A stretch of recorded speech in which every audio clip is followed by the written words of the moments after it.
Hoy nos metemos de lleno en una ópera que, literalmente, nació de una tormenta, tanto en el mar como en la vida de su compositor. Vamos a analizar Der Fliegen de Hollander, o como lo conocemos aquí, El holandés errante de Richard Wagner. Y para ello tenemos como guía un artículo enciclopédico muy detallado.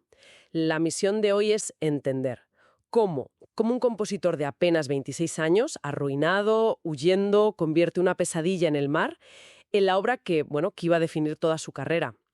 El punto de partida es que parece una novela de aventuras. Wagner, su mujer, cruzando una frontera ilegalmente, se meten en un barco de contrabandistas y lo que iba a ser un viaje de una semana se convierte en una odisea de casi un mes. Y esa odisea es la clave de todo.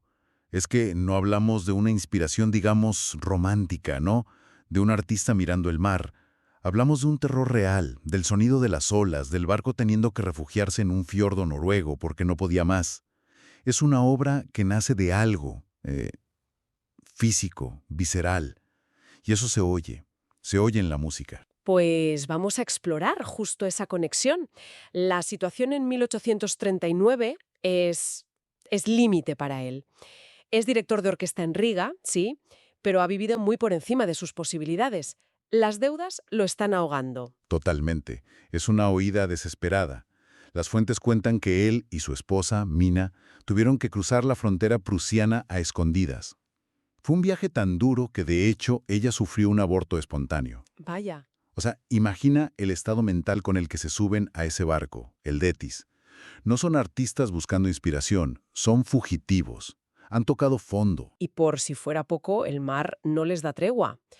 El viaje a Londres se alarga a 3 semanas por culpa de unas tormentas, brutales. El capitán tiene que buscar refugio en los fiordos de Tvedestrand, en Noruega. Y yo me pregunto hasta qué punto la figura del holandés, de ese capitán maldito y errante, no era un espejo para el propio Wagner en ese momento. Es que es exactamente eso. Wagner mismo lo reconoció más tarde. Decía algo como, la leyenda del holandés errante adquirió una coloración distintiva y extraña que solo mis aventuras marinas podrían haberle dado. Él es el holandés. Se siente sin patria, sin rumbo, perseguido, y anhelando una salvación que para él, en ese momento, era triunfar en París. La desesperación del personaje es la suya, no es una metáfora. Es una proyección directa. Es una proyección directa de su propio estado de ánimo, sí. Claro, esa leyenda ya circulaba. La fuente principal que él maneja es un relato de Heinrich Heine, Las memorias del señor de Schnabeleszowski. Pero al leer sobre la versión de Heine, me choca algo, porque el tono parece radicalmente. No tiene nada que ver, es que Heine trata la leyenda como una sátira. En su libro, la historia es una obra de teatro que el protagonista va a ver y, se lo toma a risa. Describe al holandés como una especie de judío errante del océano y se burla de toda la idea de la redención a través del amor de una mujer fiel. Para Heine, eso es un cliché del que reírse. O sea que el gran giro aquí es que Wagner construye uno de los pilares de su filosofía, la redención a través del amor, sobre una idea que otro consideraba una broma. Esa es la genialidad. Y la audacia de Wagner. Coge el núcleo de Heine, pero le quita toda la ironía y lo trata con una seriedad casi teológica, diría yo. Lo que en Heine era un remate cínico, en Wagner es el centro de gravedad de la ópera. Y de casi todo lo que vendrá después. La fidelidad de Senta tiene que ser hasta la muerte, sin medias tintas. Claro.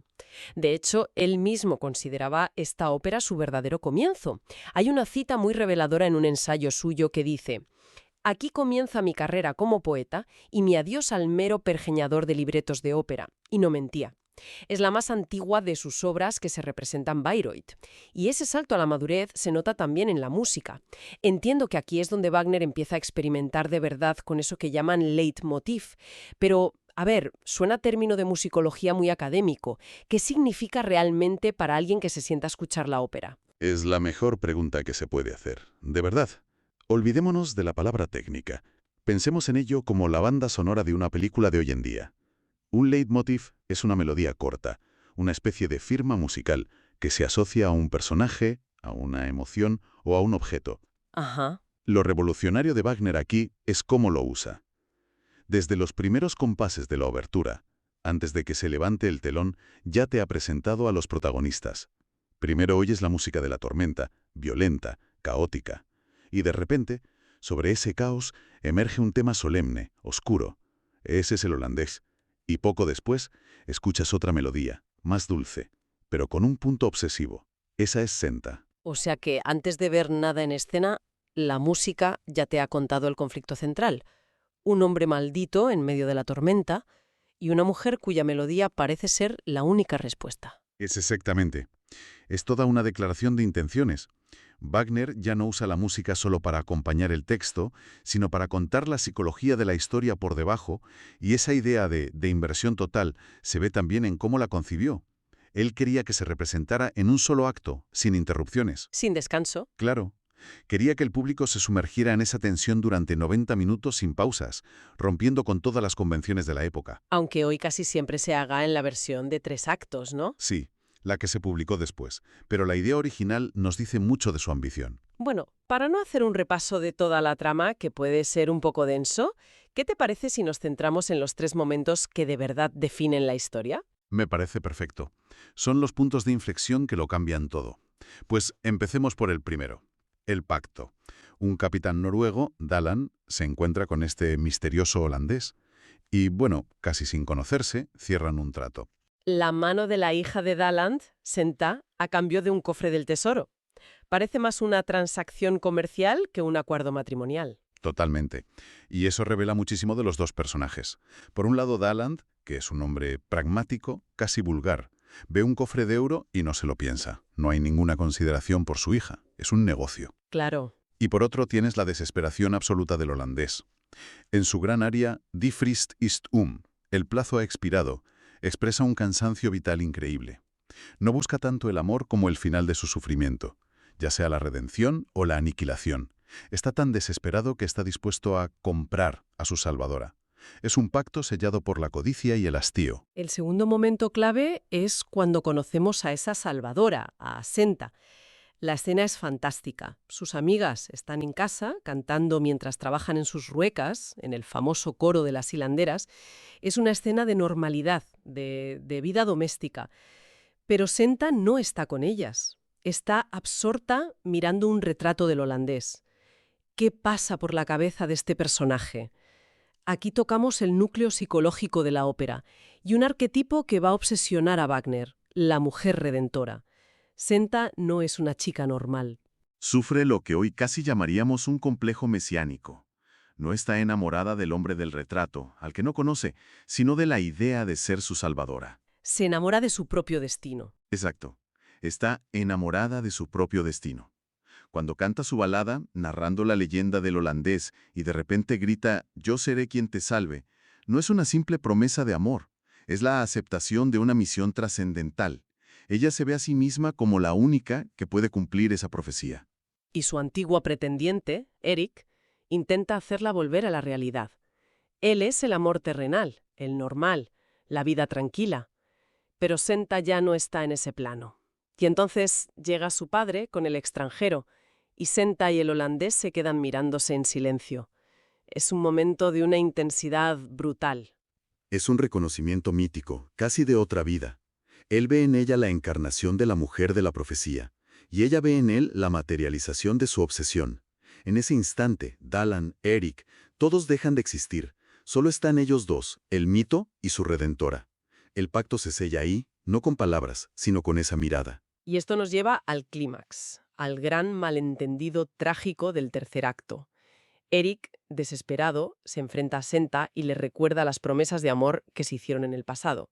El holandés los oye sin que ellos lo sepan. ¿Qué es lo que oye o lo que cree oír que lo destruye todo? Él oye la prueba de lo que siempre ha temido, que ella es como todas las demás. Su maldición lo ha hecho cínico. No puede creer que un amor tan absoluto y puro pueda existir de verdad. Cuando escucha a Eric hablar de promesas pasadas, no entiende la naturaleza de la devoción de Senta. Lo interpreta como un amor mundano, voluble. Como una traición. Ya. Para él es la confirmación de que no hay esperanza, de que su condena es eterna. Su poquita fe se hace añicos en un segundo, y en su desesperación revela quién es y se dispone a zarpar.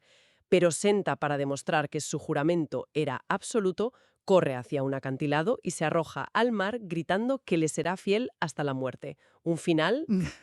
Devastador. Y para la lógica de Wagner, absolutamente necesario. Es el sacrificio supremo que valida su juramento. Es la prueba definitiva de fidelidad. Y con ese acto, la maldición se rompe.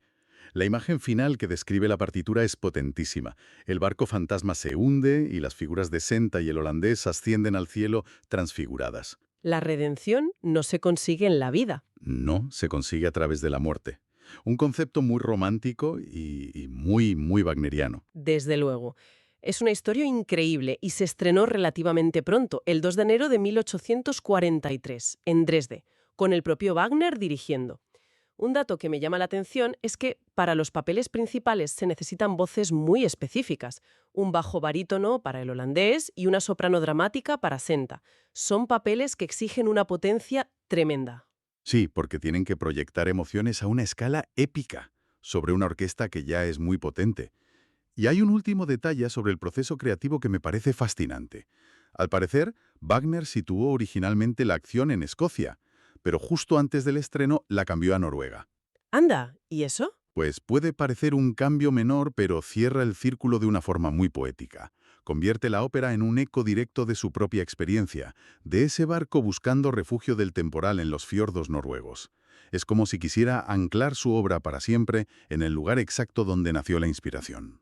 Así que, resumiendo, tenemos una obra forjada en una crisis personal, que eleva una sátira a la categoría de mito y que sirve de laboratorio para las grandes ideas de Wagner. El leitmotiv como herramienta narrativa y la redención como motor existencial. Sin duda, El holandés errante es mucho más que una ópera de fantasmas. Es casi un manifiesto. Es el momento en que Wagner descubre su propia voz, la voz que desarrollará en Tristán, en Parsifal, en El Anillo. Es el punto de partida del drama musical, ese concepto de obra de arte total donde música, poesía y teatro son inseparables. Y exploran profundidades psicológicas que la ópera de su tiempo apenas se atrevía a insinuar. Exacto. Pues para terminar, me gustaría dejar un último pensamiento que surge de un detalle increíble que mencionan las fuentes. Antes de componer la música, desesperado por conseguir dinero en París, Wagner vendió un borrador de la trama al director de la Ópera de París, por 500 francos. Ya. El teatro usó esa sinopsis para encargarle una ópera a otro compositor, Pierre-Louis Dietz, titulada Le Vaisseau Fantôme, el barco fantasma. Aunque dicen que las obras no se parecen mucho, esto plantea una pregunta fascinante. ¿Qué habría pasado si Wagner, en lugar de vender solo la idea, hubiera logrado que la Ópera de París, el mayor escenario del mundo en esa época, produjera su propia visión de la obra? Claro. ¿Cómo habría cambiado la historia de la música si esta revolución wagneriana, en lugar de nacer en un teatro alemán, se hubiera estrenado en el corazón de la gran tradición operística francesa? Es una de esas preguntas que, como el propio holandés, quedará vagando para siempre en la historia.